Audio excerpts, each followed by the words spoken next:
जेड़ो आ हिन धरतीअ ख़ातिर जेड़ो आ हिन जबरी बाला दस्तीअ ख़ातिर जेड़ो आ हिन गैर क़ानूनी कहलाननि ख़ातिर जेड़ो आ ए ज़ालिम तोसां जेड़ो आ ए जाबर तोसां जेड़ो आ। असीं धरतीअ जो कफ़न पाए निकिता आहियूं, सिंध जो पाणी पी निकिता आहियूं, सर ते कफ़न ॿधी निकिता आहियूं। तूं भुल न खाइजांइ बाड़िया, असीं धरतीअ ख़ातिर निकिता आहियूं, असीं धरतीअ ख़ातिर निकिता आहियूं। 14 मार्च आलमी ॾियारो पाणी जे ख़ातिर जहिड़ो आहे, जहिड़ो रहंदो, हमेशह जो जहिड़ो रहंदो। सिंध जो ॿार बच्चो नंढो वॾो, सिंध जी नारी ज़िंदा हा, सिंध जो हारी ज़िंदा हा, सिंध जो जवान ज़िंदा हा, सिंध जो वकील ज़िंदा हा, सिंध जो मज़दूर ज़िंदा हा। जेसिताईं सिंध जो बच्चो ज़िंदा हा, हाणे तव्हांखे आनाकानी जी ज़रूरत न आहे, हाणे तव्हांखे तक़रीरुनि ऐं तबसरनि जी ज़रूरत न आहे, हाणे तव्हांखे सफ़ाइनि जी ज़रूरत न आहे। अगरि आहे त हिन केनालनि खे रद्द कराइण जी ज़रूरत आहे।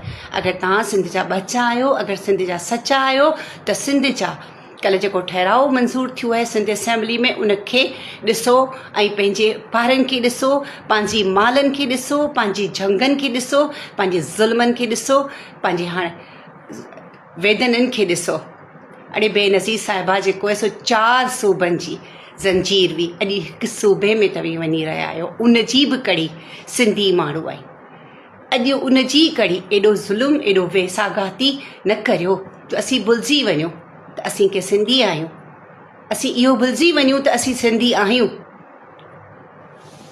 असीं दहशत नथा चाहियूं, असीं वहशत नथा चाहियूं, असीं अमन था चाहियूं, असीं प्यार था चाहियूं, असीं पंहिंजो हक़ था चाहियूं। ॿियो असीं छा था चाहियूं तव्हां खां? असीं तव्हां खां चाहियूं छा था? असांजे पाणीअ जो तव्हांखे सौदो करण जो कोई हक़ न आहे। ऐं पंजाब इहा वफ़ाक़ जी हीअ बालादास्ती, इहो जबर, इहो ज़ुल्म, इहो ॾाढ हाणे केर बि कोन सहंदो। न धरतीअ ख़ातिर जहिड़ो आहे, हर ज़ालिम सां जहिड़ो आहे, हर जाबर सां जहिड़ो आहे, इहो जहिड़ो क़ाइमु रहंदो।